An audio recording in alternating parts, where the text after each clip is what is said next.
በስመ አብ ወወልድ ወመንፈስ ቅዱስ አሐዱ አምላክ አሜን። የሰማዕቱ የቅዱስ የልዮስ ሕይወት ታሪክ።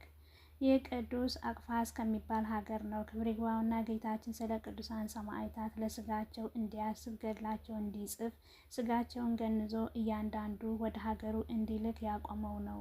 እግዚአብሔር በመኳንንት ልብ መታወርን ስላመጣ ለሰማዕታት ይህን ያህል በጎ ስራ ሲሰራ ምንም ነገር አይናገሩትም። ስለ ጣዖት አምልኮ አያስገድሉትም ነበር። ጸሐፊዎችም ጽሕፈትን የሚያውቁ 300 አገልጋዮች አሉት። እነርሱ የሰማዕታት ገድላቸውን እየተከታተሉ ይጽፋሉ። በማሰቃየትም ሳሉ ሰማዕታት ያገለግላቸው፣ በቆስላቸው ውስጥ መድኃኒት ይጨምርላቸው ነበር። ሰማዕታቱ ይመርቁት ነበር፣ እንዲህም ብለው ይናገሩት ነበር። አንተ ክብር ይግባውና ስለ ጌታችን ስለ መድኃኒታችን ስለ ኢየሱስ ክርስቶስ ስም ደምህ ይፈስ ዘንድ አለ ከቅዱሳን ሰማዕታት ጋር ትቆጠራለህ።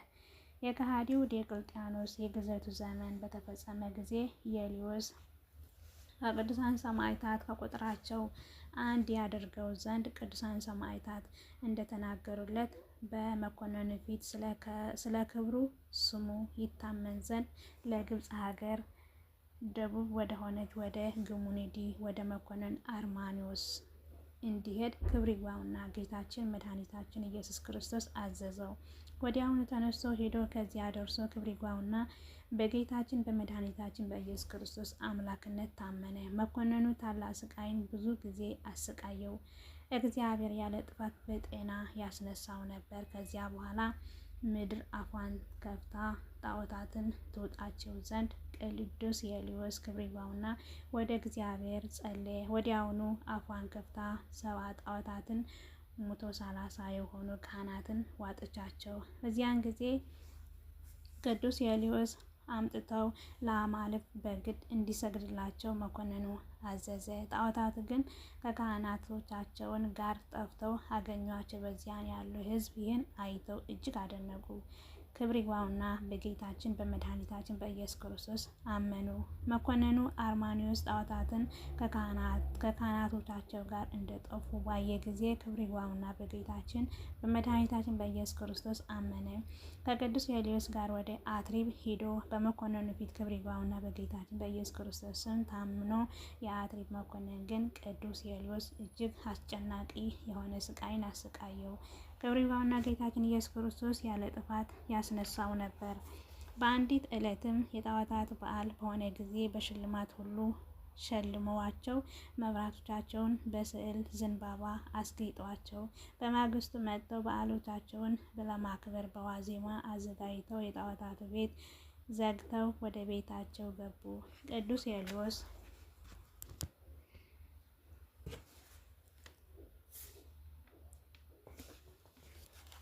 ጣዖታቱን ያጠፋቸው ዘንድ ወደ እግዚአብሔር ለመነ። በዚያንም ጊዜ ጌታችን መልአኩ ልኮ ጣዖታቱን ራሶቻቸውን ቆረጠ፣ ፊታቸውን በፍም አጠቆረ፣ ሽልማቶቻቸውን፣ ዘንባባውን፣ የጣዖታቱን ቤት ሥርዓት ሁሉ አቃጥሎ አጠፋ።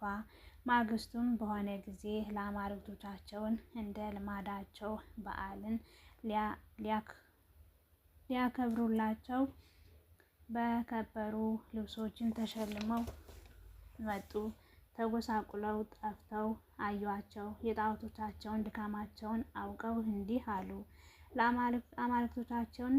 አማልክቶቻችን ራሳቸውን ማዳን ያልቻሉ እኛ ያድንን ዘንድ እንዴት ይችላሉ? ይህንን ተናግረው ከአትሪብ መኮንን ጋር በክብር ባለቤት በጌታችን በመድኃኒታችን በኢየሱስ ክርስቶስ በአንድነት አመኑ። ከዚያ በኋላ ቅዱስ የልዮስ ጧ ወደምትባል ሀገር ሄዶ ክብር ይግባውና የገሙነዲ መኮንን የአትሪብ መኮንን አሉ።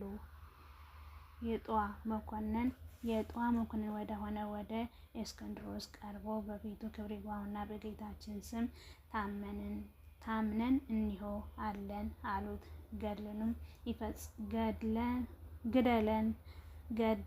ገድላችንን ፈጽምልን፣ ራሶቻችን ይቆርጥ ዘንድ እዘዝ፣ ምስክርነታችንን አክሊልን ተቀብለን ወደ ክብር ባለቤት ወደ ጌታችን ኢየሱስ ክርስቶስ እንድንሄድ።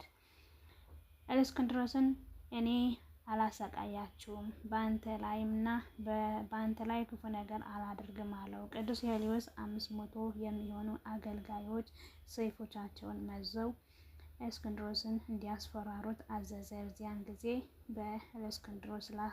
በእስክንድሮስ ላይ ተነስተው በክብር ባለቤት ክርስቶስ ምስክር እንዲሆኑ የሁላቸውም ራሶቻቸውን እንዲቆርጡ ካላዘዝክ እኛ እንገድልሃለን አሉት። ዳግመኛም ርኩስ መንፈስ እንዲጫነው ቅዱስ ሄልዮስ አዘዘ። ወዲያውኑ በመኮንኑ በእስክንድሮስ ላይ ተጫነበት። በዚያን ጊዜ ራሶቻቸውን ቆረጧቸው። የሰማዕትነት አክሊልም ይቀበሉ ዘንድ ደብዳቤ ጽፎ ሁሉንም ቅዱሳን በሰማዕትነት ይቆርጧቸው ዘንድ አዘዘ። እሊህም ቅዱስ ሄልዮስ ልጅ ቴዎድሮስ፣ የከበረ ወንድሙ ዮንያስ፣ 500 አገልጋዮች፣ የገሙኑዲ የአትሪክ መኮንን፣ ብዙ ሕዝቦችን የሁሉ ቁጥራቸውን 1500 ነበር። በዚያን ጊዜ ከቅዱስ ሄልዮስ ጋር በሰማዕትነት የሞቱ ናቸው። የሰማዕትነትም አክሊል በመንግስተ ሰማያት ተቀበሉ። የቅዱስ ሄልዮስ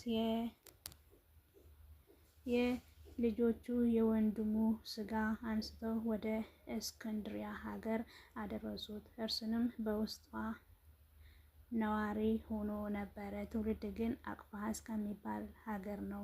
በአማረ ቦታ ውስጥም አኖሯቸው። ከዚያ በኋላ የአማረች ቤተ ክርስቲያን ሰርተውላቸው ከእርሳቸው ታላላቅ የሆኑ ድንቆች ተአምራት ተገልጠው ታዩ።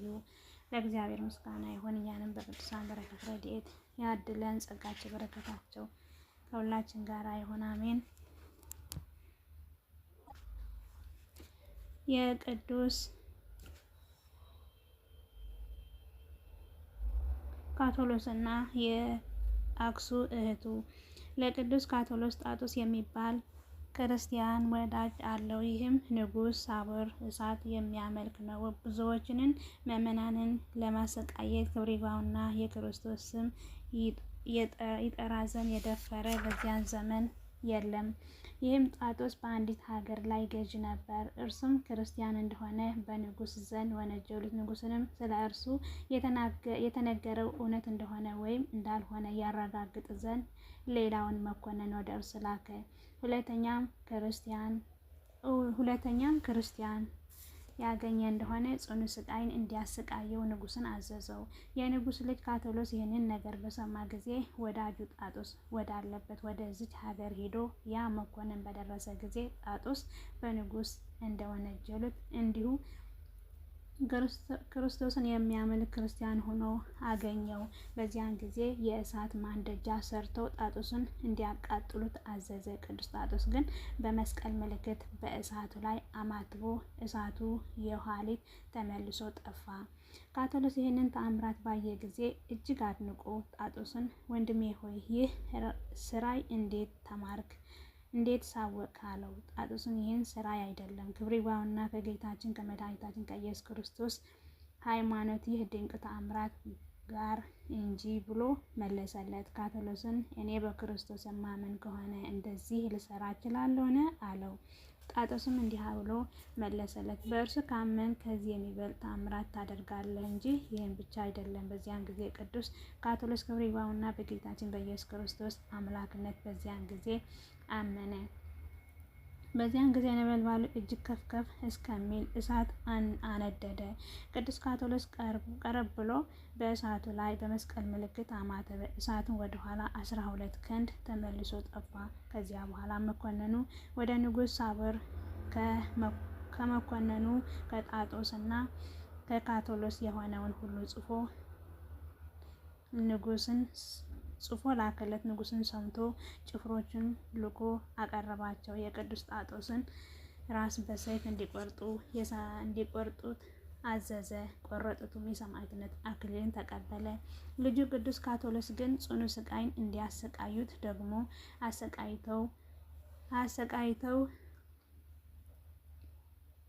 ማሰቃየትን በደከመው ጊዜ ለሌላ መኮንን ሰጠው። እርሱም ብዙ ካሰቃየ በኋላ አሰረው። እህቱ አክሱ ወደ እስር ቤት ወደ ወንድሟ መጣች።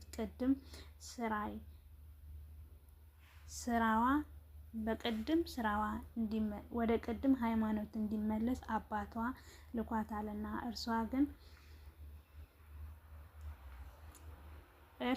ከወንድሟ ጋር ስትነጋገር እርሱም እህቱን ገስጾ እህቴ ሆይ የቀናች ሃይማኖት በጌታችን በመድኃኒታችን በኢየሱስ ክርስቶስ ማመን ነው ብሎ በጌታችን እስክታምን ድረስ አስተማራት፣ አሳመናትም። ከዚያ በኋላ ወንድሟ ቅዱስ ካቶሎስ ወደ አንድ ቄስ ላካት። እርሷን የክርስትና ጥምቀትን በስውር አጠመቃት። ወደ አባቷ ተመልሳ እንዲህ አለችው፣ አባት ሆይ ለእኔና ለወንድሜ ለካቶሎስ የሆነውን ለአንተ የሚደረግልህ ይሻልሃል። ክብር ይግባውና ሰማይ ምድርን በውስጣቸው ያለው ሁሉ ከፈጠረ ከጌታችን ከመድኃኒታችን ከኢየሱስ ክርስቶስ በቀር ሌላ አምላክ የለምና። ይህንንም ነገር አባቷ ከእርሷ በሰማ ጊዜ በእርሷ ላይ እጅግ ተቆጥቶ ነፍሷን በእግዚአብሔር እጅ እስከሰጠች ድረስ ጽኑ ስቃይን እንዲያሰቃዩት አዘዘ። በዚያን ምስክርነቷን ፈጽማ የሰማዕትነት አክሊል ተቀበለች። ወንድሟ ቅዱስ ካቶሎስ ግን በፈረሶች ጅራት ውስጥ አስረው በተራራዎች ላይ አስረጧቸው። ስጋውን ተቆራርጦ ተበተነ። ነፍሱን በፈጣሪው እጅ ሰጠ። የቀረው ስጋውን ወደ 3 ተቆራርጦ የሰማይ ወፎች ይበሉት ዘንድ በተራራ ላይ ተጣለ። በእንደዚህ ሁኔታ ምስክርነቱ ፈጽሞ የሕይወትን አክሊል በመንግስተ ሰማያት ተቀበለ። ወታደሮቹ ሲመለሱ የሰማዕታት ስጋ ይወስዱ ዘንድ በሀገር አቅራቢያ ያሉ ቀሳውስት ዲያቆናትን እግዚአብሔር እንዳዘዛቸው እነርሱን በሌሊት ሄደው ከቅዱሳን ሰማዕታት ስጋቸውን ወስደው በታላቅ ክብር ገንዘውም በክብር አኖሯቸው። ከዚያ በኋላ ያማረች ቤተ ክርስቲያን ሰርተውላቸው የቅዱሳን ስጋቸው በዚያ አኖሩ። ከስጋቸው ድንቅ የሆኑ ተአምራት ተገልጠው ታዩ። ለእግዚአብሔር ምስጋና ይሁን፣ አሜን። እኛንም በጸሎታቸው ይማረን፣ በረከታቸው ከሁላችን ጋር ይሁን፣ አሜን። ያጎደልኩት ያንጠዋጠብኩት የአምላክ እናት በጽዋ ክብሩ ሞልታ ታሳርግልኝ፣ አሜን። አቡነ ዘበሰማያት ይትቀደስ ስምከ ትምጻእ መንግሥትከ ወይኩን ፈቃድከ በከመ በሰማይ ከማሁ በምድር ሲሳየነ ዘለለዕለትነ ሀበነ ዮም ህድግ ለነ አበሳነ ወጌጋየነ ከመ ንሕነኒ ህድግ ለዘአበሰ ለነ ኢታብአነ ጊዜ ውስተ መንሥት አላ አድኅነነ ባልሐነነ ኩሎ እኩይ እስመ ዘአኪያት መንግሥት ኃይለ ስብሐት ለዓለመ ዓለም። በሰላመ ቅዱስ ገብርኤል መልአከ እግዝእትየ ማርያም ሰላም ለኪ ድንግል በህሊናኪ ወድንግል በሥጋኪ እም እግዚአብሔር ጸባኦት ሰላም ለኪ ብሩክት አንቲ እምአንስት ፍሬ ከርሥኪ ተፈሥሒ ፍስሕት ለተጸጋ እግዚአብሔር ምስሌኪ ሰአሊ ወጸልይ ምሕረተ ፍቅር ወልድኪ ኢየሱስ ክርስቶስ ከመ ይስረይ ለነ ኃጣውኢነ ተማኅፀንበኪ መስቀል ከመድኃኔዓለም ፈጣሪ